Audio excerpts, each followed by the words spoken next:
दिलाया। बाबा साहब ने संविधान दिया है, बाबा साहब भारत का संविधान बना करके आपको अधिकार दिया है। उस अधिकार को सुरक्षित तभी रख सकते हो जब आपके हाथों में पॉलिटिकल पावर हो। तो पॉलिटिकल पावर लेने के लिए, सत्ता की मास्टर चाबी को लेने के लिए मानवर कांशीराम साहब ने लोगों को प्रेरित, और आज उसका प्रतिफल है कि झारखंड राज्य सहित पूरे देश के आज बाबा मानवर कांशीराम साहब की पुण्यतिथि मनाई जाती है।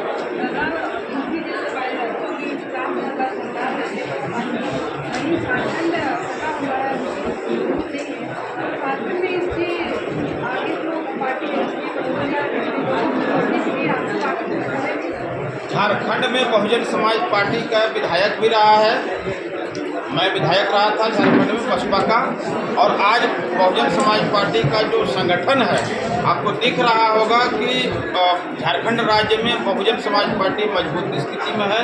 हमारे बीच प्रभारी हम उत्तर प्रदेश के मंत्री रहे हैं और पूर्व एमएलसी हैं, विधान पार्षद रहे हैं, पूर्व मंत्री हैं, हमारे बीच मौजूद हैं। इनके जैसे त्यागी पुरुष, इनका नाम है रामचंद्र त्यागी साहब, और त्याग के प्रतिमूर्ति भी हैं तो मान्यवर कांशीराम साहब के शिष्य हैं। उनके समय से इन्होंने बहुजन समाज पार्टी के लिए काम किया, बहुजन समाज के लोगों को जगाने का काम किया है। तो झारखंड में बहुजन समाज पार्टी मजबूत है और हर अन्याय अत्याचार के विरोध में बहुजन समाज पार्टी संघर्ष करती है।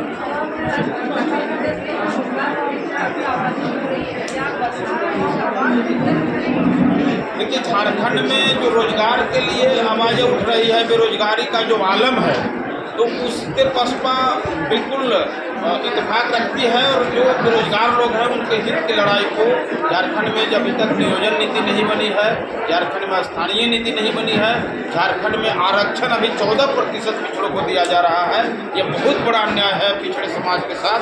और झारखंड में अनुसूचित जाति के साथ भी अन्याय हो रहा है, उनको भी 10% ही आरक्षण दिया जा रहा है। तो ये तमाम जो विकृति है इसके खिलाफ में बहुजन समाज पार्टी जोरदार आंदोलन करेगी और हम इसको लेकर के आगे बढ़ भी रहे।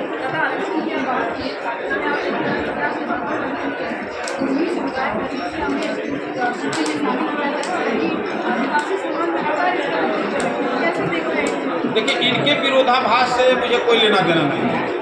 अब वो अनुसूचित जाति बनने की बात कर रहे हैं, जो अनुसूचित जाति बने, सरकार अगर उनको चाहती है कि अनुसूचित जनजाति बना दें तो अनुसूचित जनजाति वो बन सकते हैं, लेकिन अभी संविधान में इसका कोई प्रावधान नहीं। और संवैधानिक अधिकार से बाहर जाकर के अपना अधिकार लेना चाहते हैं, इसमें मेरा कोई विरोध नहीं। और जो आदिवासी समाज के लोग विरोध कर रहे हैं, ये उनका मामला है, यही मामला है, तो हम उसमें कोई हस्तक्षेप नहीं करेंगे। लेकिन पिछड़े वर्ग को आरक्षण नहीं दिया जा रहा है 25 वर्षों। झारखंड और बिहार जब संयुक्त रूप से था तब पिछड़े वर्ग को 27% आरक्षण मिलता था, और झारखंड बनने के बाद 15 नवंबर 2000 के बाद झारखंड बना, तो झारखंड बनने के बाद में पिछड़ों के साथ सबसे बड़ा अन्याय हुआ है। अनुसूचित जनजाति को 7.5% आरक्षण राष्ट्रीय परिप्रेक्ष्य में मिलता था, तो वो 26% आरक्षण उनको मिल रहा है। अनुसूचित जाति को 15% राष्ट्रीय परिप्रेक्ष्य में आरक्षण मिलता था, उनको 10% मिल रहा है। लेकिन पिछड़ों को 27% आरक्षण मिलता था, मंडल कमीशन की सिफारिश तो उससे ज़्यादा था। लेकिन विश्वनाथ प्रताप सिंह सरकार ने 27% आरक्षण दिया था। मान्यवर कांशीराम के संघर्ष के बाद मान्यवर कांशीराम साहब ने 40 दिन तक संघर्ष किया था, बोर्ड क्लब पर धरना दिया था कि पिछड़ों को आरक्षण लागू करो, मंडल कमीशन के सिफारिश को लागू करो, तो वो सिफारिश को लागू किया गया था। और बाबा साहब को भारत रत्न दिलाने के लिए मान्यवर कांशीराम साहब ने 1990 में संघर्ष किया था। 1989 में जो सरकार बनी थी तो उसमें बहुजन समाज पार्टी के 3 सांसदों के समर्थन से सरकार चल रही थी, विश्वनाथ प्रताप सिंह जी। तो वो दबाव में पिछड़ों को आरक्षण दिया गया, कांशीराम साहब के दबाव में, बहुजन समाज पार्टी के दबाव में, और बाबा साहब को भारत रत्न दिया गया। और बाबा साहब की जन्म जयंती के अवसर पर पूरे राष्ट्र में छुट्टी घोषित किया गया। उसके पहले कांग्रेस पार्टी कभी बाबा साहब के प्रति सचेत नहीं थी। तो ये तमाम चीज़ें जो मैं आपके चैनल के माध्यम से रख रहा हूँ, तो ये बहुत ही गंभीर विषय है, और इस गंभीर विषय पर हम लोग आगे चिंतन कर रहे हैं।